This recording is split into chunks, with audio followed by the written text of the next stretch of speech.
a disclaimer. The views, thoughts, and opinions I'm expressing in my presentation are just mine and mine alone. If you have any constructive criticisms or suggestions, I really welcome them. Most of the time, I this topic English this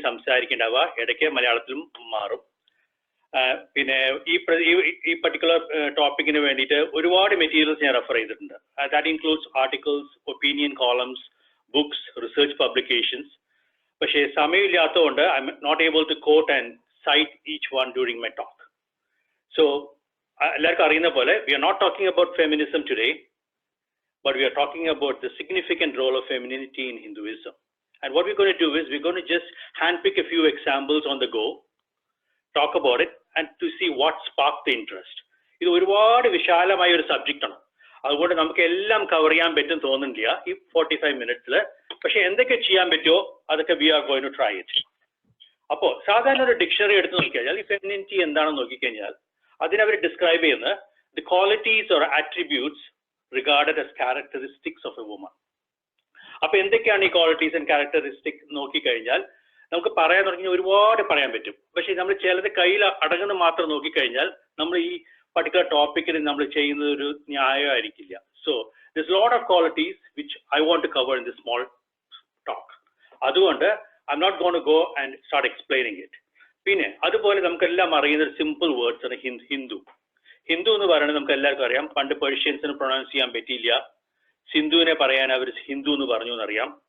പിന്നെ അതേപോലെ the word Hinduism നമ്മളിപ്പോൾ നോക്കുകയാണെങ്കിൽ Hinduism 180 കൊല്ലങ്ങൾക്ക് മുമ്പ് നമ്മുടെ ഒരു ഡിക്ഷണറിയിൽ അത് ഉണ്ടായിരുന്നില്ല.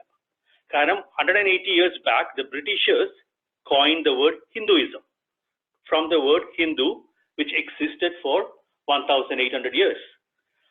The reason they coined was just for the demographic representation and quantification of the subjects they were ruling in the big British Indian continent. Adinu mumbu, we used to call our religion, the lifestyle, as Sanatana Dharma. Nobody knows how old the Sanatana Dharma is. European settlers and Indic scholars and Hinduism research it's as old as 1,200 years. It could go as old as 18,000 BC. They started looking into the Tamil Sangam literature. Tamil Sangam literature, there were three. Join the meeting. We had 3 Tamil Sangams. One happened 2,200 years back. The second Sangam happened 4,400 years back. And the first Sangam in Tamil recorded history happened 6,300 years back. Maybe Sanatana Dharma is 5,000 years old. And some said it could be 10,000 years old and so on. So whatever be it, our religion has continuously developed and evolved. So what happened was various civilizations, cultures, school of thoughts amalgamated with our old Sanatana Dharma. Some merged without a trace, some left minor footprints, and some stood out. Different ideas and theories got amplified from time to time. Some ideas and theories replaced the old ideas.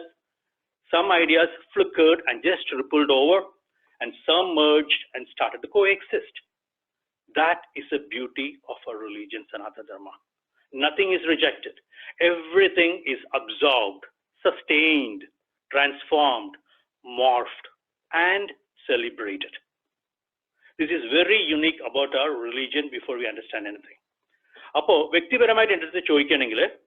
would say the Hinduism or the Sanatana Dharma resembles the traditional dish of Kerala, avial, where every ingredient that has been added keeps its own texture, taste, shape, size, flavor, and color, and with a seasoning of coconut oil, curd, and curry leaves. They all blend together, and out comes an aroma, an unmatched taste, unique and totally out of the world. This has been very aptly captured in Rig Veda, where it sums up the limitless open-mindedness of a Sanatana Dharma in one simple, single sentence. And I think this is one of the most powerful sentences in our Veda. Let noble thoughts come to me from all directions. അപ്പോൾ ഈ femininity ഓരോന്ന് എങ്ങനെയൊക്കെ വ്യാഖ്യാനിക്കുന്നതെന്ന് പറഞ്ഞാൽ പല angles നമുക്ക് നോക്കാം. The first angle would be the scriptures of a wonderful religion. അപ്പോൾ നമുക്കറിയാം Hinduism is based on ancient text. There's lots of them. They vary in authority, they vary in authenticity, the content differs, the theme and the authorship are all different. So based on the modern approach, the widely accepted approach, they define Hindu scriptures into 6 main categories.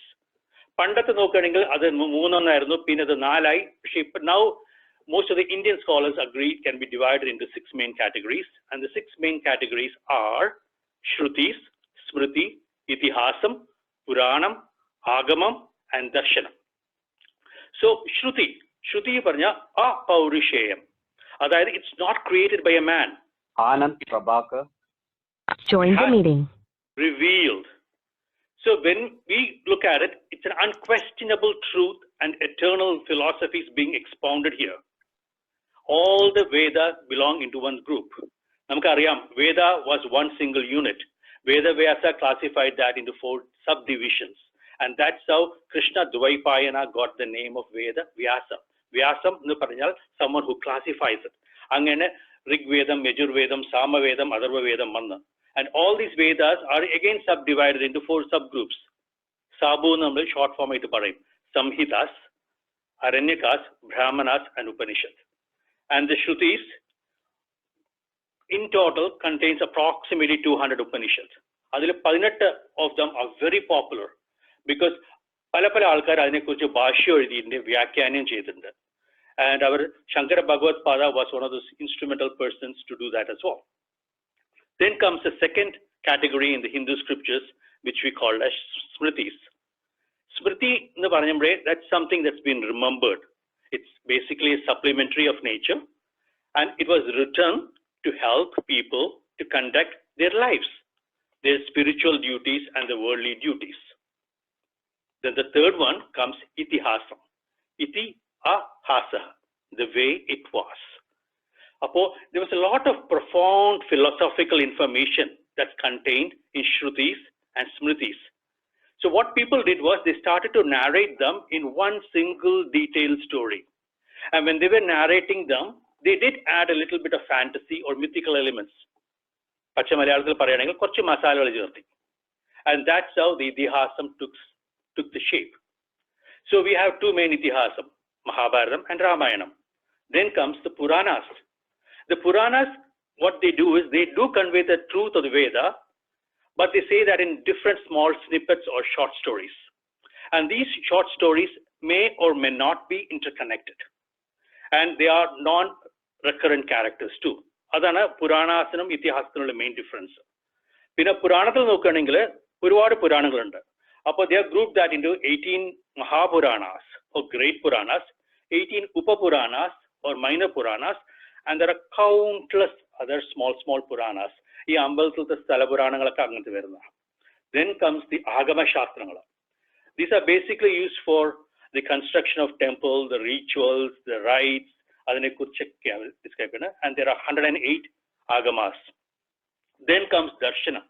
Darshanam is basically the academic text of the 6 principal schools of thoughts in Hinduism. Nammal parayum Nyayam undairunnu, Vaisheshikam, Mimamsam, Yogam, Sankhya, Vedanta എന്നൊക്കെ പറയില്ലേ.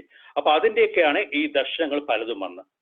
So what we try to do is we try to stick into these main scriptures and we try to look into the source and the most authentic one of all. That's the Veda.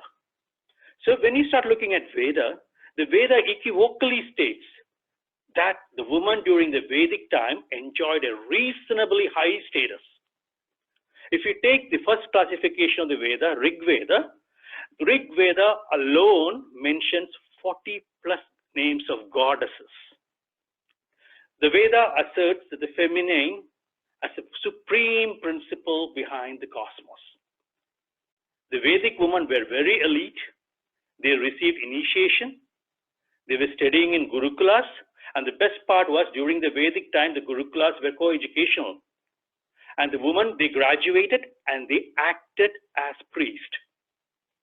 Women were highly educated, they were scholars, they were seers, they were poets.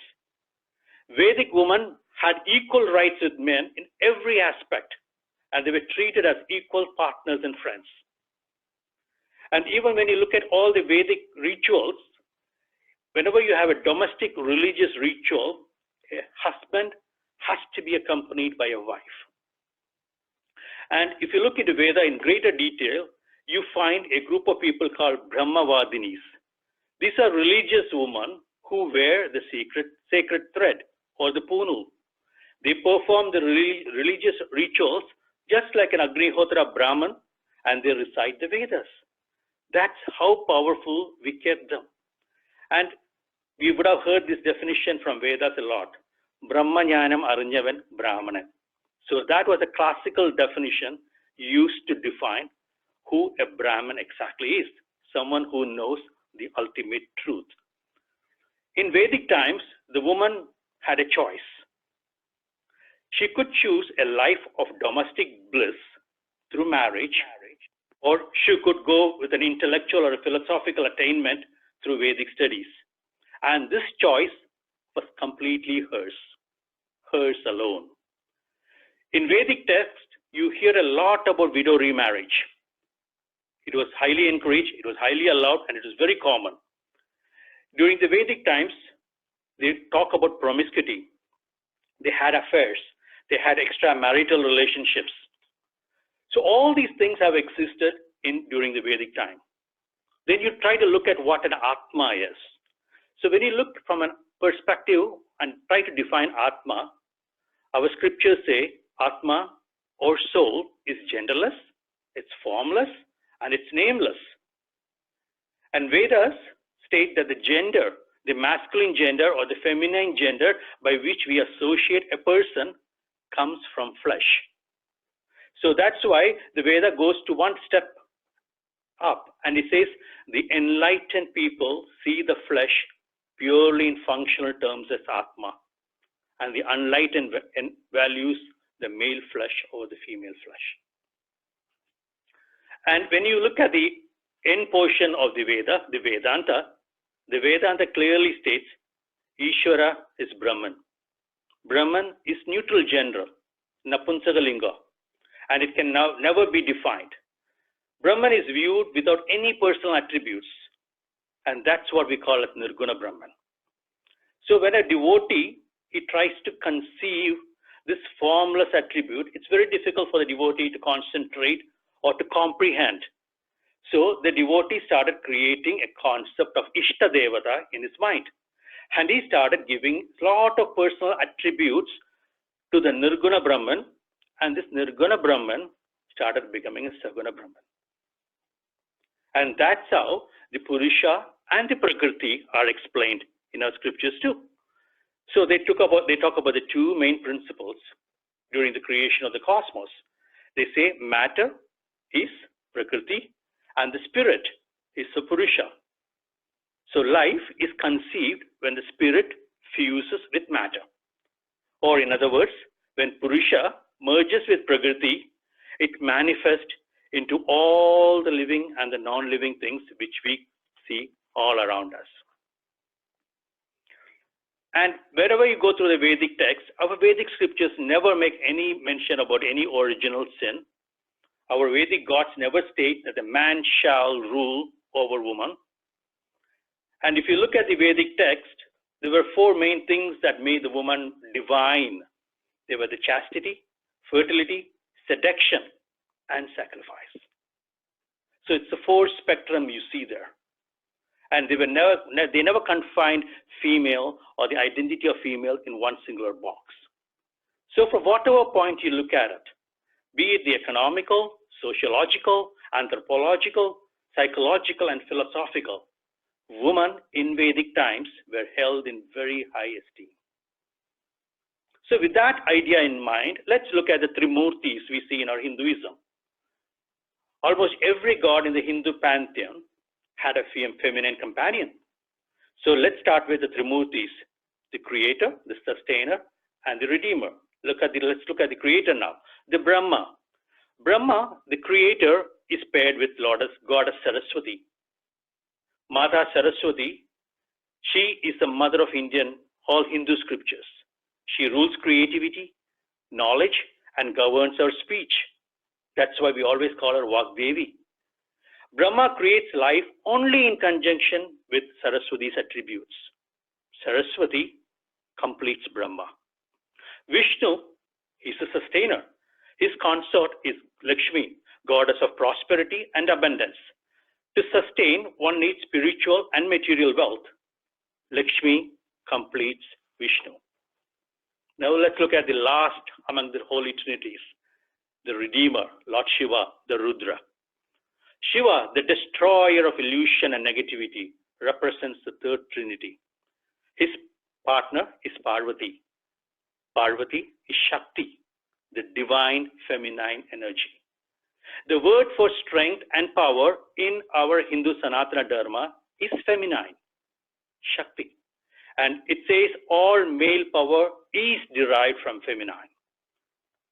When you look at Shiva and Shakti, they always come up in the divine form of Ardhanarishwaran, drawn as half man and half woman.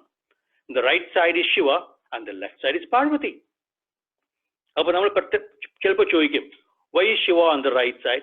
So there are a lot of reasons behind it. And the two simple things and the funny things which I can recollect is the heart is on your left side.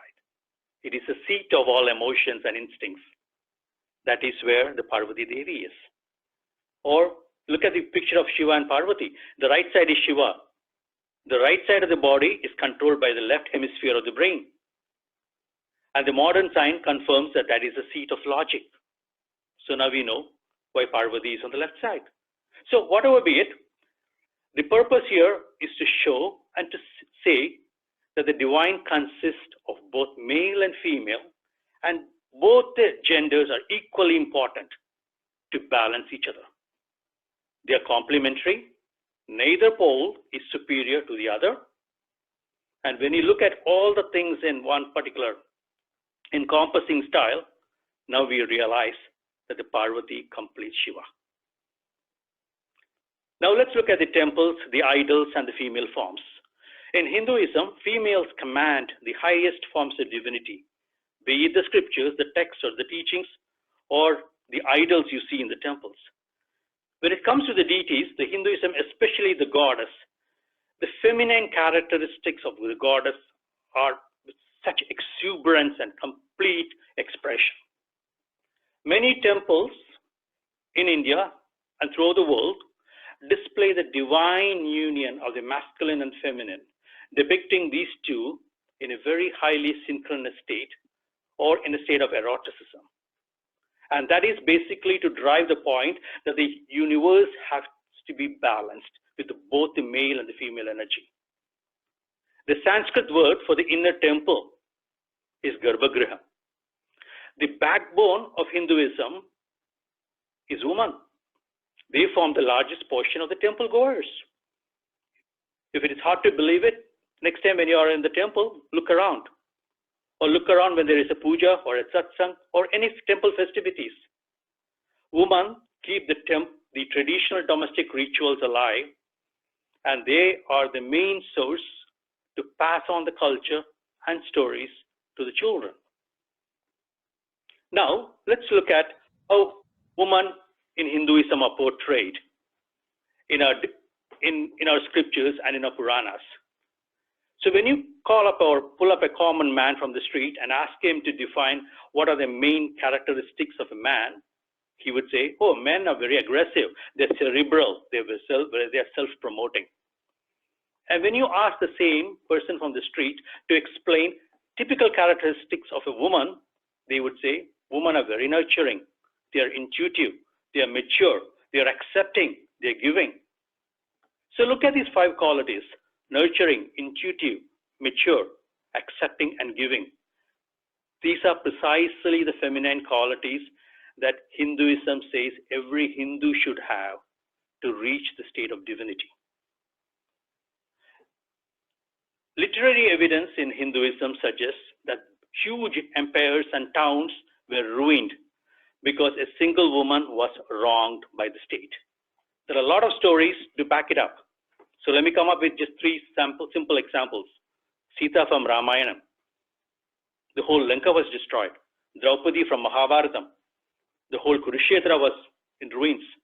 Kannagi from Silapadigaram. The whole city of Madurai was perished.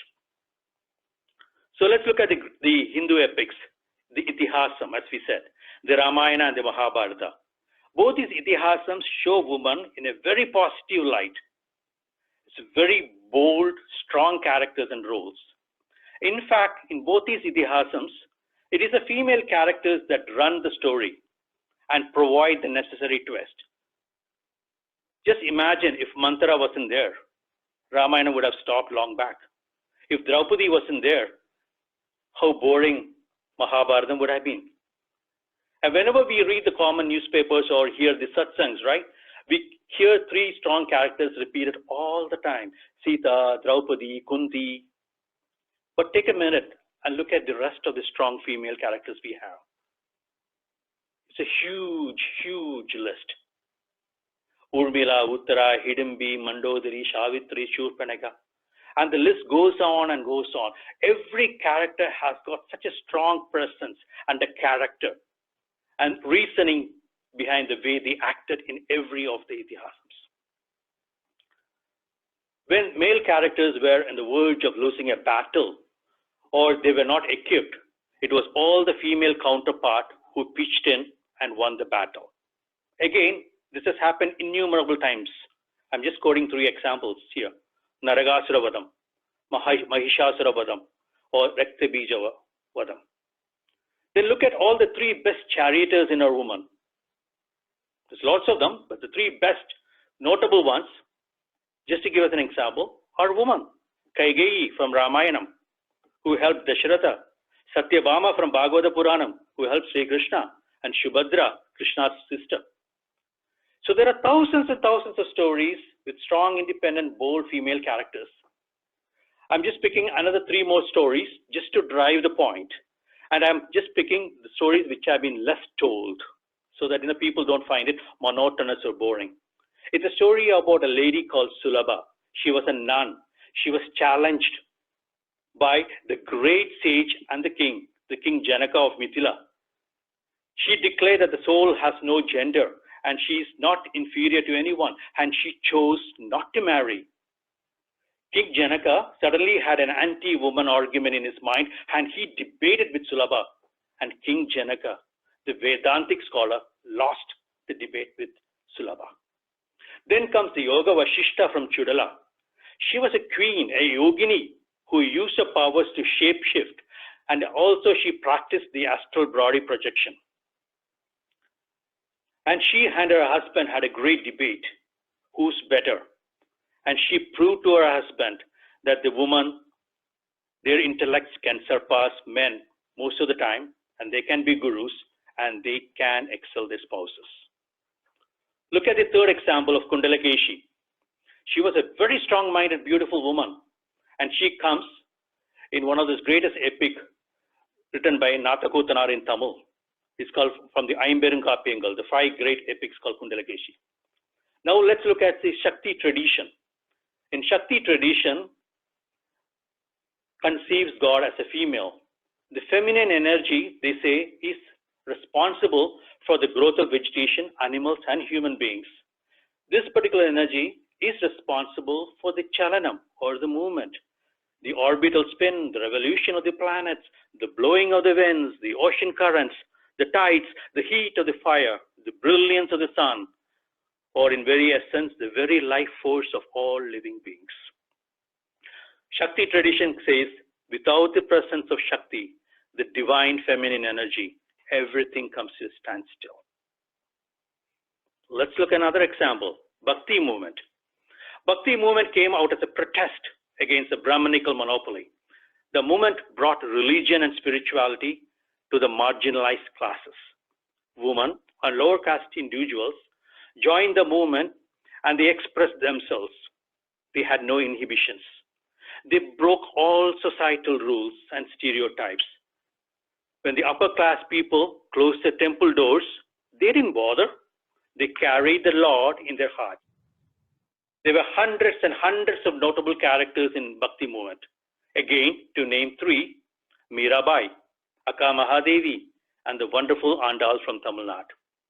It was truly extraordinary to see how these women courageously defy the traditional gender norms.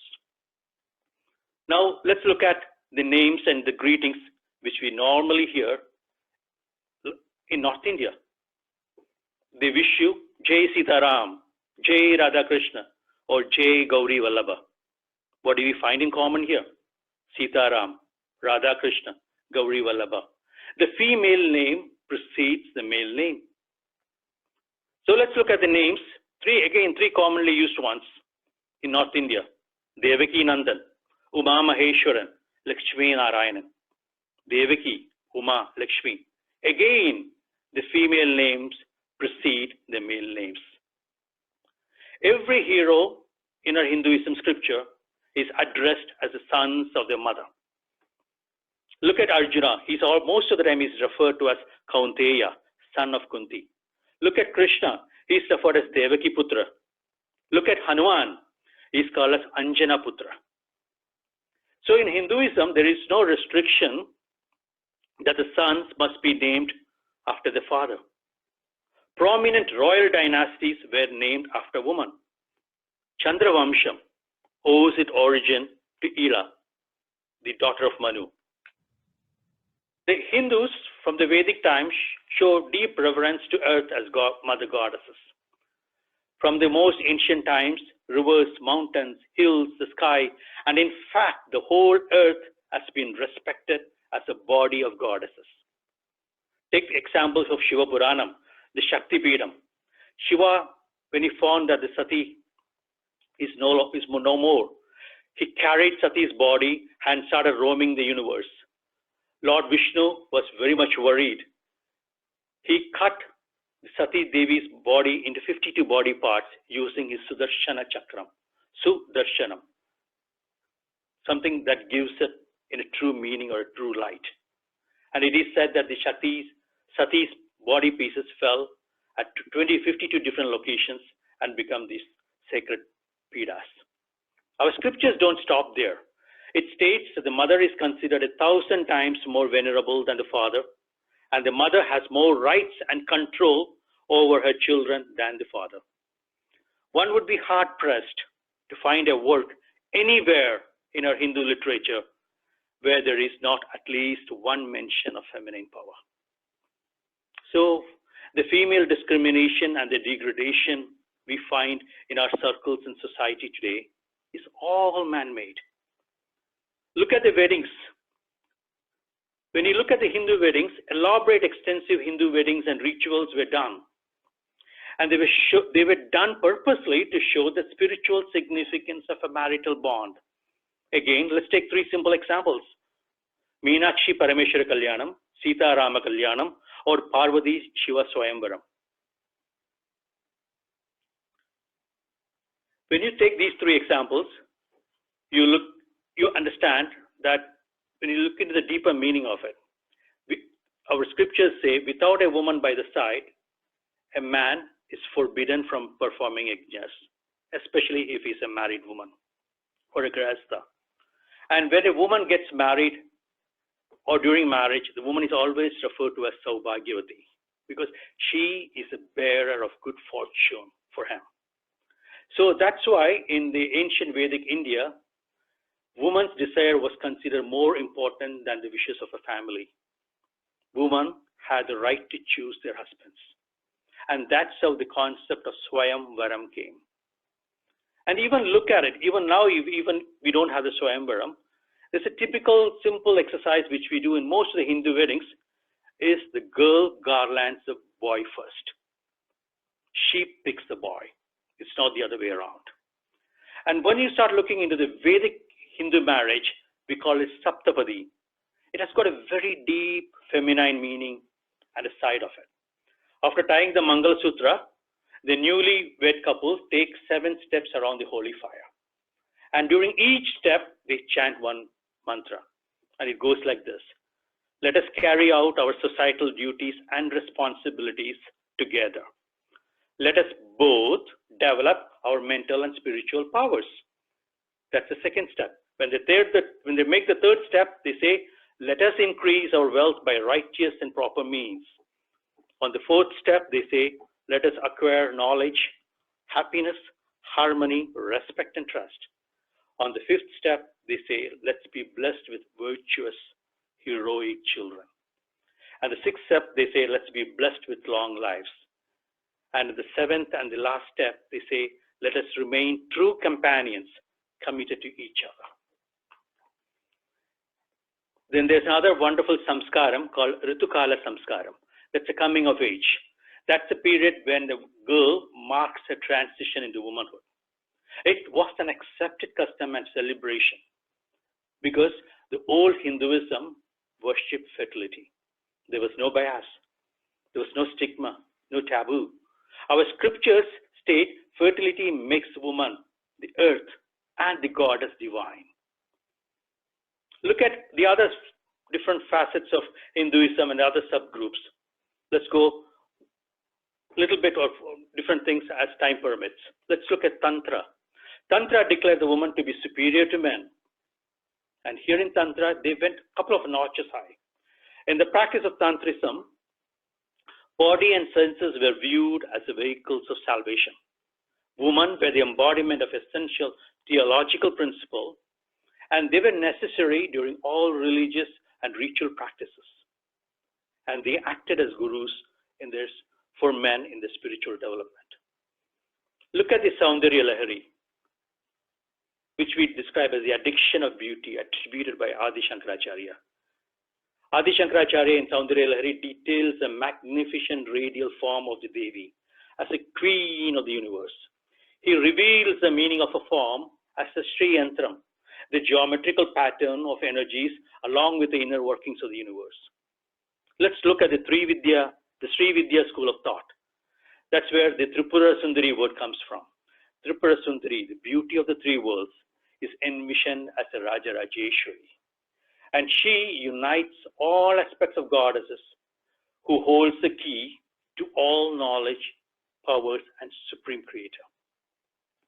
Then comes Devi Mahatmyam, where you equate the three gunas, the tamasic guna, the darkness and the destructiveness, to Kali, the sattvic guna for the creative pursuit of goddess Saraswati, and the rajasic guna or the dynamic energy to Mahalakshmi. And we look at Bhagavata Puranam, or the Devi Bhagavata Puranam in particular, which talks about the beautiful concept of Parabhakti, where the devotee weeps when he remembers the goddess, because he loves the goddess and he feels the presence of goddess everywhere. And similarly, if you look at Devi Gita, which is a condensed philosophical treatise, just like as Bhagavad Gita, or even if you look at the Devi Upanishad, or even if you look at Kundalini Yoga, they all classify the concept of femininity and the way Hinduism looked at it. So due to the lack of time, I'm not able to go into depth of the stuff. So what we try to do now is looking at all the subject and all the factors that we have seen from all the scriptures and practices. Let's try to analyze what were the main factors for the downfall of femininity. I can come up with a few, 5 or 6 of them. And the first one is the patriarchy or the male chauvinism.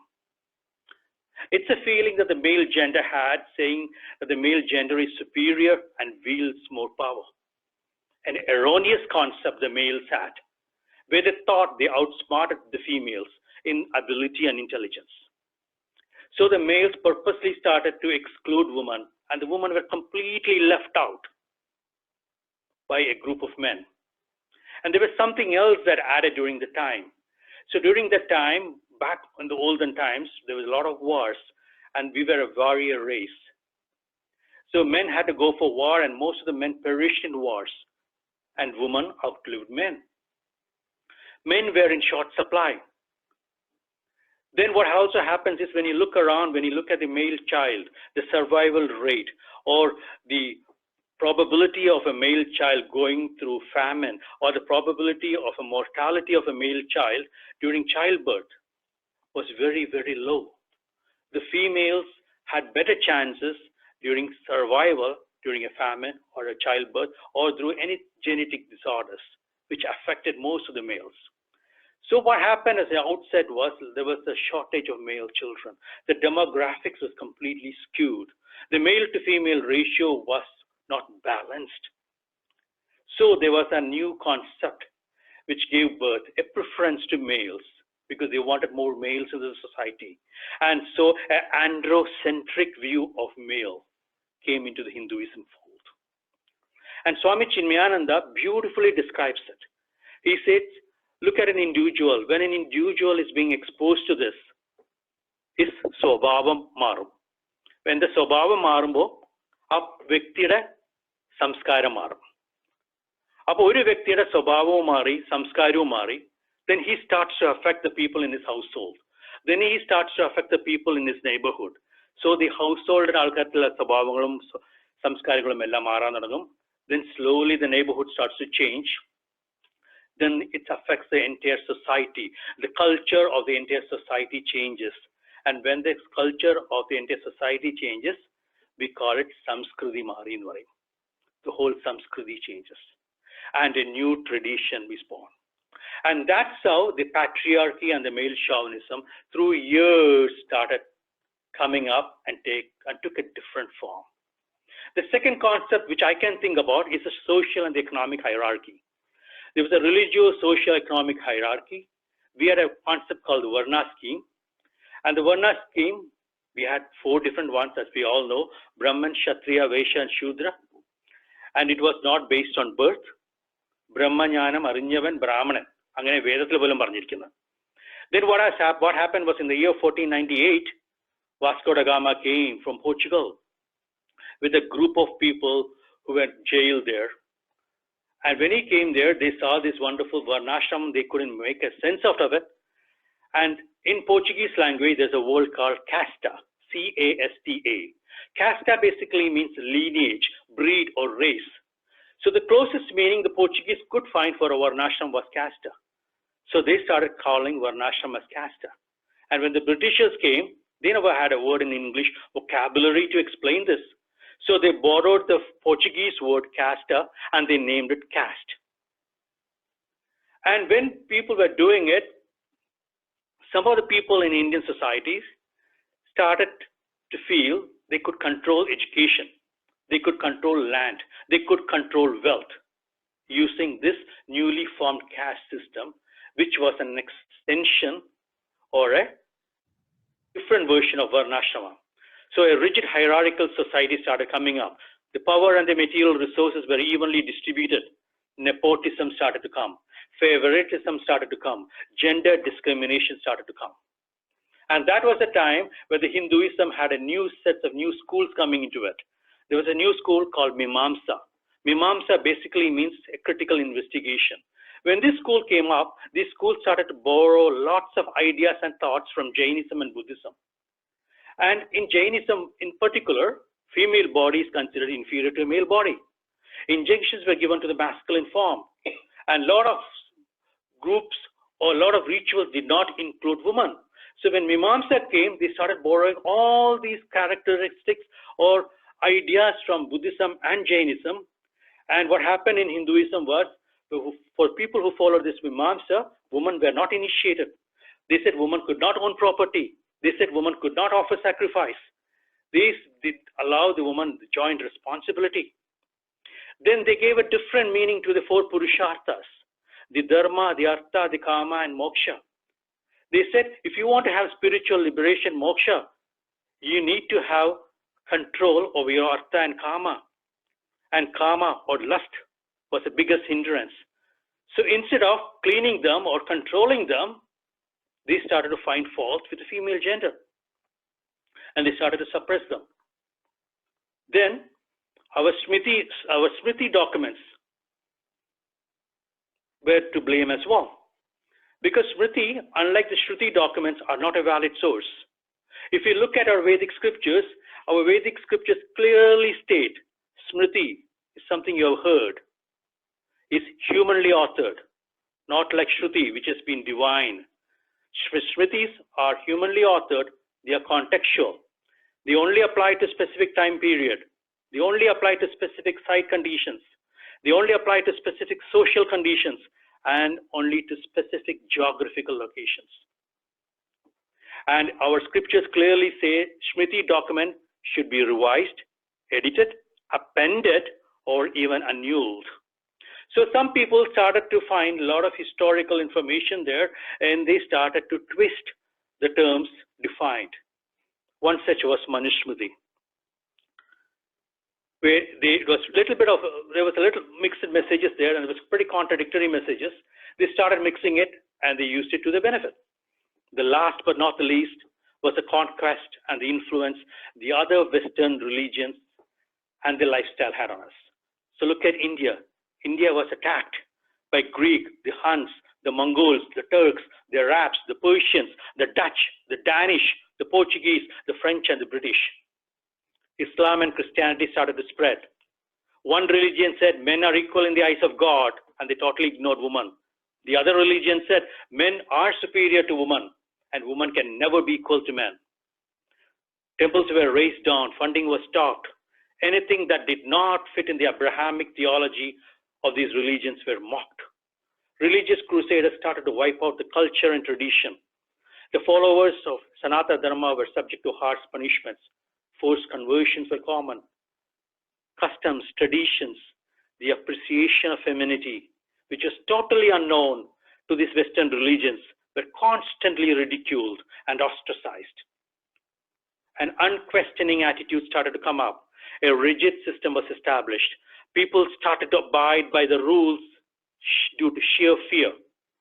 Doctrine of obedience was a new motto. And within India, a few selected groups realized and started to utilize this opportunity.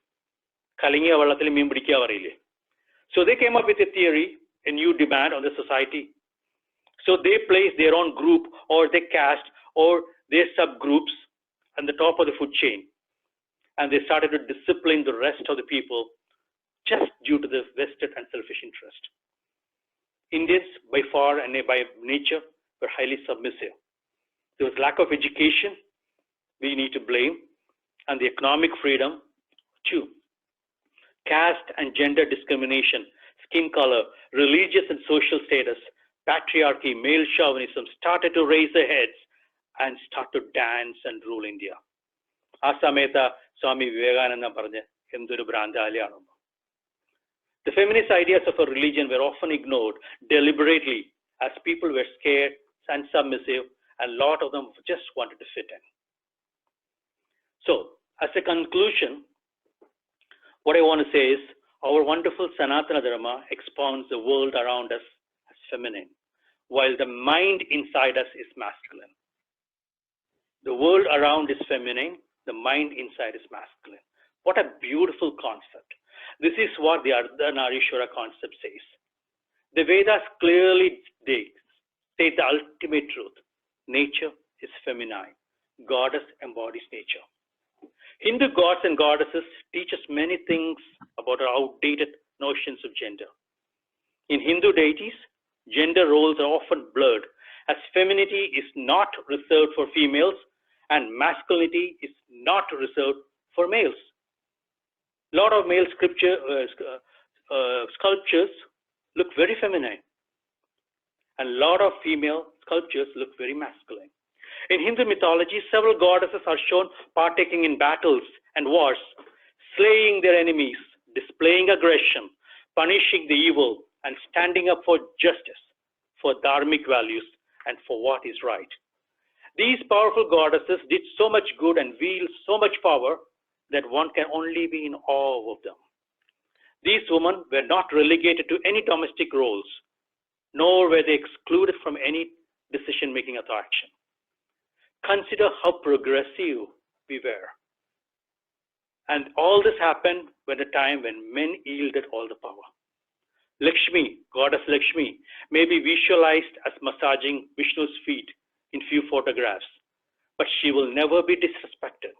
Puranas tell us the effort Lord Vishnu had to make to bring her back when she walked out of Vaikuntha with an insult. Shakti stands on equal footing with Lord Shiva and she reminds Lord Shiva that he is nothing without her. Saraswati constantly reminds Lord Brahma that knowledge is a key factor for his creation. So, Hinduism is the only major religion where there is a widespread and influential veneration of feminine religious representations and symbolisms. Femininity is deeply rooted in Hinduism. It has permeated and is ingrained in every aspect of our Sanatana Dharma.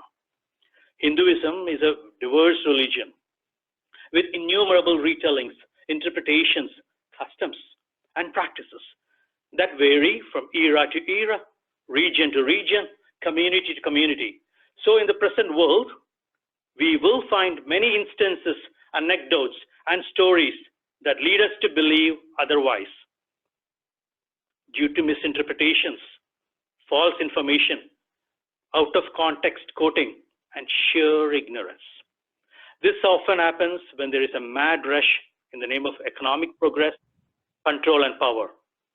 The subtler and the finer aspects of life are always ignored, and the raw masculinity spreads and dominates as in the wild animal kingdom. When it does at the expense and the subjugation of feminine spirit and energy. If this ever happens, we should not let it happen.